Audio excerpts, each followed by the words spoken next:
First at 5. From the University of Florida's College of Journalism and Communications, you're watching WUFT News. Welcome to WUFT News, First at 5. I'm Macie Goldfarb. And I'm Fareeha Abrar. Thanks for joining us. Tonight, the UF community is rallying in support of the Jewish community. This comes after the anti-Semitic messages spread outside the TIAA Bank Stadium during last weekend's Florida-Georgia football game. Since April, Jacksonville has experienced several instances of hate speech against Jewish people. There have been flyers thrown in driveways on Jax's east side and banners hung over both I-95 and I-10. All these instances culminated toward the hateful rhetoric supporting Kanye West opinions at Jaguar Stadium. The Jacksonville Sheriff's Office says the messages do not constitute hate crimes at this time because of free speech rights. But the FBI is prepared to merit a federal investigation in case additional information constitutes it. In the court of public opinion, Kyrie Irving is the latest celebrity under fire for anti-Semitic speech. The Brooklyn Nets player is suspended for tweeting a link to a documentary criticized as anti-Semitic. The seven-time NBA All-Star player issued a public apology Instagram Thursday night stating, quote, "To all Jewish families and communities that are hurt and affected from my post, I am deeply sorry to have caused you pain and I apologize." The Nets condemned Irving's actions, calling him unfit to be part of the team. It announced his suspension is without pay for at least 5 games. I didn't mean to cause any harm. I'm not the one that made the documentary. I cannot be anti-Semitic if I know where I come from. Earlier this week, Irving and the Nets agreed to each donate $500,000 to anti-hate groups, but the CEO of the Anti-Defamation League said they cannot in good conscience accept Irving's donation. The Jewish community at UF is standing in unity after the recent anti-Semitism displayed. WUFT's Mistie Webb is live at the event. Mistie? Q. I'm here at Chabad UF, and in just about 30 minutes, people will be gathering for unity and solidarity. I spoke to 2 rabbis today. Here's the story. People expected the rivalry on the field at the notorious Florida-Georgia football game. But what people weren't expecting, the anti-Semitic message displayed in the stadium. It's shocking, upsetting, appalling, and for some people fearful that in 2022, such expressions and agenda of anti-Semitism could still exist. It caused fear in many people in the Jewish community. Hearing the voice of a young Jewish student recording today on our voicemail that she wants to know how much police will be present at Friday night services because she attends Chabad UF each week for services and dinner, and now she's scared to, is unacceptable. It also made families scared. I have 8 children myself, and I'm concerned. Chabad is uniting to fight the negativity to eliminate fear. Rabbis across Gainesville share the same sentiments. Our community comes together and tries to spread a message that the way people should live their lives is a life of love. It's a very important principle in our tradition, a biblical principle, love your neighbor as yourself. A message they're spreading to varying cultures and backgrounds. The only response to anti-Semitism, hate, or bias of any kind is light, love, and unity. They are trying to stoke and divide. We will unite and share in each other's spirit with good deeds. Rabbi Goldman believes that the turnout will be people of many different cultural backgrounds. Reporting live, Mistie Webb, WUFT News. Thanks, Mistie. New numbers show almost 4 million Americans in Florida have voted early, or either by mail or in person. Early voting will end after Saturday in most Florida counties. Sunday is optional in counties not covered by an emergency order from Hurricane Ian. So if you're here in North Central Florida, don't count on voting early Sunday unless you first check your county's Supervisor of Elections website. For instance, Marion County will be closed and Alachua County will be open, but will shrink the service to a single location. There are special rules in place in Lee County and a few others hit hard by Hurricane Ian. Lee County lost a number of precinct buildings, but has been able to staff 12 early voting locations. Those locations will be open Sunday and also Monday and Tuesday. Voters from any precinct can go to any of those 12 locations to make sure that their vote counts. And if you live in Gainesville and haven't voted yet, you might want to first watch our mayoral debate between Harvey Ward and Ed Bilarski. They clashed for an hour at the UF College of Law, and our TV recording will be broadcasted one last time tomorrow at 7 o'clock. Fareeha, I don't know if you're going to be watching the debate tomorrow, but I mean, it's the weekend, so I think I want to go out and do something fun. I feel you on that, but that depends on what it's going to look like outside. So let's hit up Julia and see what the weather forecast is going to look like. Well, we started off with an exceptionally warm Friday, meaning that temperatures are above average for this time of year. 82 for Gainesville, 79 Ocala, 81 the Villages, 76 Palatka, feeling a little bit cooler along I-95 and feeling just a little bit warmer toward the Gulf. Now outside of our studio, we are seeing some blue skies and some partly cloudy skies as well. 82 degrees, but feels like 83 degrees outside, feeling just a little bit warmer outside. On to our hour by hour, starting in the mid 70s this evening, but dropping into the mid 60s. Those clouds are going to accumulate overnight and into the morning. And we are currently watching some disturbances in the tropics. These disturbances will give us some showers toward your election day, so you may want to watch out if you are planning on voting for this year. Back to you. Thanks, Julia. It's a record number. More than 1,000 manatees died just last year alone. Some died from a shortage of available food due to poor water quality, while others from collisions with boats. November is Manatee Awareness Month, and WESH 2's Dave McDaniel looks at the challenges manatees face, including things brought on by Hurricane Ian. This is the second worst year for manatees. Already this year, more than 700 manatees have died statewide. Many from starvation, as poor water quality can't sustain the seagrass they need to eat. We're starting to see the population go backwards, in my opinion. If we don't get this pollution under control, get our water quality restored, and restore our seagrasses in Florida, we're going to see continuing declines in manatees. Rose does not think Ian will have a significant long-term impact on manatee habitat, but it's believed a couple did die from Ian's fury in southwest Florida. And a few, thankfully, were also successfully rescued and released. Each year in November, we're reminded as temperatures cool, manatees will be looking for warm springs. So for boaters, go slow and look out below. State Fish and Wildlife reminds boaters to obey speed zones. Look for those distinctive swirls in the water, showing a manatee has submerged. You want to obey those posted manatee zones and slow down so that you give the manatees a chance to get out of the way. Last winter, wildlife officials teamed up on a temporary feeding program to supplement manatees where seagrasses are not enough anymore. A decision on a repeat is yet to be made. In some portions of the Mosquito Lagoon, we're seeing some recovery of seagrass, but that's not nearly enough to turn back the literal tide of algal bloom. We're prepared to address needs as they arise. Gosh, that's just so unfortunate. Hopefully we won't see another storm cause this kind of harm anytime soon. Yeah, hopefully. And Julia will be back to talk about that more later. Plus, on a more positive note, the Powerball has reached a new record. We'll tell you about how much you could win, but first, the Artemis mission is about to try to launch once again. Find out how close we are to seeing the rocket take off after the break.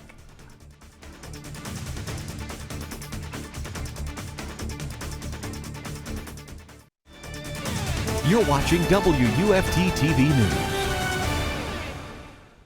Welcome back. The new rocket for the Artemis 1 mission is now back on the launch pad. After technical issues forced officials to call off a test flight in September, the rocket was moved to the vehicle assembly building to protect it from Hurricane Ian. Since then, the flight team has been hard at work testing and completing repairs on all systems to make sure they're operating at peak performance. The 9-hour rollout for the rocket ended about 8:30 this morning. NASA plans to launch the Artemis 1 mission at 7 minutes past midnight on the morning of November 14th. This first mission is to prove the new system can take an unmanned capsule around the moon and back. Lighter mornings and darker evenings are on the way as daylight saving time comes to an end this weekend. At 2 a.m. Sunday, U.S. clocks will turn back 1 hour and revert to standard time. shifting sunrise and sunset an hour earlier and ushering a 4-hour plus of darker winter evenings. It comes as lawmakers debate whether the long-standing tradition should be eliminated. The Senate approved the Bipartisan Sunshine Protection Act in March, which would make daylight saving time permanent, but the bill has stalled in the House. For simplicity and health reasons, the idea is getting more play. We learned this in Health Minute.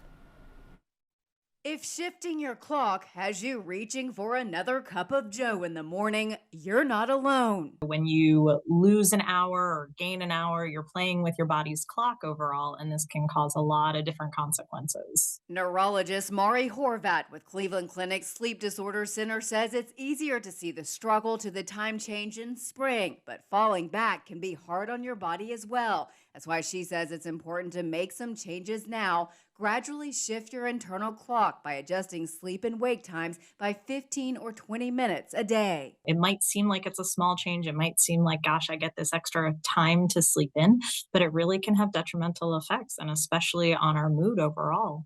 Horvat says limiting caffeine and alcohol before bed can help too. Exercise and sun exposure can also allow your body to be sleepy at the right time. We're asking our bodies to make this change that we're not giving the right input for, right? When it's light outside, we should be awake. When it's dark, we should be going to sleep. We're going against what our body's fundamentally built for. So it's normal that this can be a difficult thing for people. For Health Minute, I'm Mandy Gaither. I mean, that is good to know. We'll have to make sure that we take care of our bodies as they kind of adjust to the new time change. Yeah, that's so true. And Julia, what should we be expecting over this daylight saving weekend? Well, we should be expecting some sunny skies for our daylight saving weekend. And not only that, an extra hour is being given back to us this Sunday. We'll come back for your full forecast in a few minutes.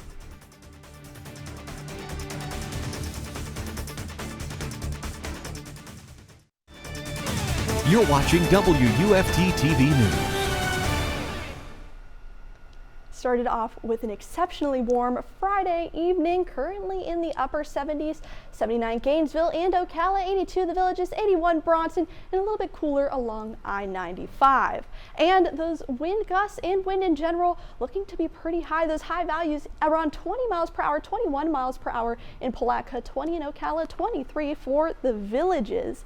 And outside of our studio, currently seeing those blue skies, a little bit cloudy as well though, looking at 78 degrees, feels like 79 degrees outside of the Ben Hill Griffin Stadium. On to our hour by hour, starting in the mid 70s this evening, dropping into the mid 60s overnight. That cloud coverage starting to build up throughout the night and into the morning, and giving us some fog for the morning as well over most of north central Florida around Lake City and Gainesville. Those lows in the mid 60s. And expect for your Sunday, daylight savings time is ending, so we are falling back 1 hour. Now, this means that we are seeing a good range of temperatures for our Saturday, still above average with those sunny skies. And for our Sunday, fall back 1 hour, get an extra hour of sleep. That's what I'll be doing. But of course, you can use that hour for whatever you please. And rising into the mid 80s, meaning it's going to be a little bit above average for this time of year, almost feeling like spring.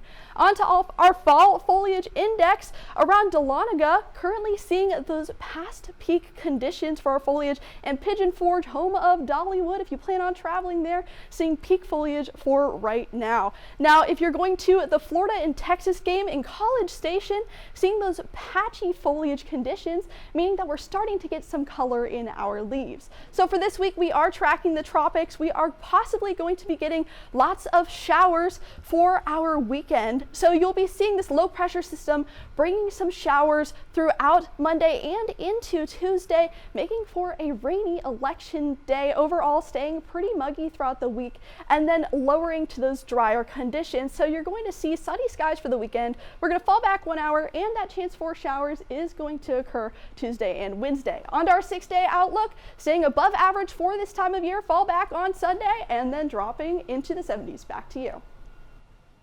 Thanks again, Julia. The Powerball lottery jackpot has entered record territory.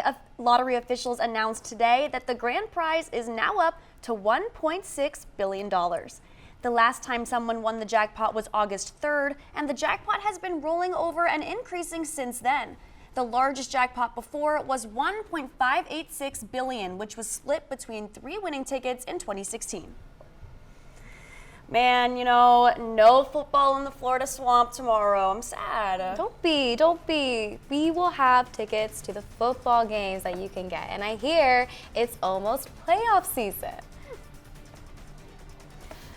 You'll hear all about the marquee matchups under the Friday Night Lights up next in sports.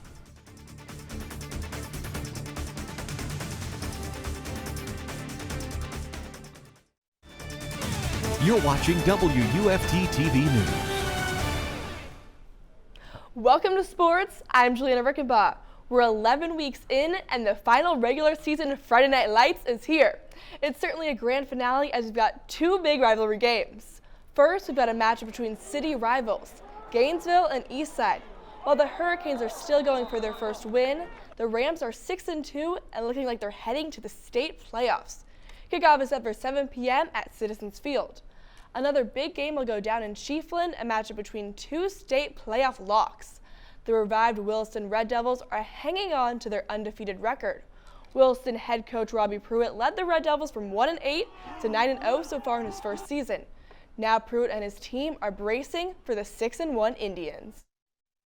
They were a semifinalist team last year and got most of that team back. They got 20-plus seniors, so they're a veteran team. They know how to win, they know how to play, and they've got great coaching and a great community, and it's a good football team, a good quality team. One challenge for Williston is that they haven't played a full-length game this season. They've switched to a running clock during the second half because Williston keeps blowing out the other teams. But Pruitt says his 30-plus years of coaching tell him his team always have a chance. Our Friday Night Lights regular season conclusion continues. Buchholz, which will be headed to the 4A Suburban Playoffs, travels to Jacksonville to take on Bowles. The Bradford Tornadoes look to seal their undefeated season, and it's not going to be easy. The 7-2 Sewanee Bulldogs are district champs. Meanwhile, the Santa Fe Raiders host the Fort White Indians for senior night. All these games are set for 7:30. Staying with high school sports, volleyball playoffs are in full swing, and just like last year, the Santa Fe Raiders are killing it. Led by head coach Eric Marshall, the defending 4A state champs play in the state semifinals tomorrow. The number 1 seed Raiders host Bishop Kenny, a team they beat in 4 sets back in October. First serve is set for 4 p.m. with the winner headed to the state championship. The Gator football team sits at 4-4. Tomorrow they face Texas A&M, a team who's gone 3-5 this season. Both teams have struggled this season, and now they're fighting for bowl eligibility. For the Gators, there will be an extra challenge. After Florida head coach Billy Napier kicked outside linebacker Brenton Cox Jr. off the team Monday, others have to step up. Gervon Dexter shifted over to defensive end on the depth chart. Meanwhile, other players will play more snaps like Antoine Powell-Ryland Jr., David Reese, and Lloyd Summerall. Quarterback Jaden Hill says Summerall has been taking notes from Cox. I feel like Lloyd is taking that big step that he needed to be ready. So honestly, I'm confident in Lloyd and his play and all the other Bucks as well. Saturday's kickoff is set for noon on ESPN. Sure hope the Gator fans aren't bitter lemon drops after this one, Fareeha. I hope not. Thanks, Juliana. If you've been trying to keep your kids from eating all their Halloween candy this week, maybe today just let them have one more piece. I mean, you have to, because today is National Candy Day. This sweet holiday takes the treat's long history of attracting us with its bright colors and delightful flavors.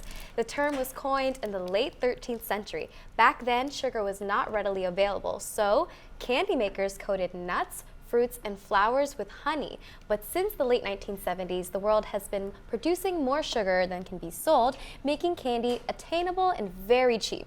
You can mark the day by using the hashtag National Candy Day on your social media pages. And I'm going to enjoy this Hershey's bar now. Julia, what's your favorite? I love Dum Dums. I would have preferred a strawberry, but I'll take it. Thank you, Denise. I mean, if you're asking my personal opinion, look, I'm a sucker for a lollipop. No pun intended. And Julia, what about you? What's your favorite candy? Well, for me, I have a bit of a sweet tooth. I love Milky Way, just the caramel and the chocolate. And speaking of sweets, we are looking forward to an exceptionally sweet weekend. Look at that, those highs in the mid-80s falling back on Sunday, and then by Monday and by Tuesday starting to drop into the upper 70s. Look at that for Election Day, starting to see a chance for showers. And throughout the rest of the week, looking for more chances for showers and some cloud coverage ahead. Back to you. Thanks, Julia. BBC World News is next, and the PBS NewsHour is coming up at 7. And your Florida news is always on at WUFT.org.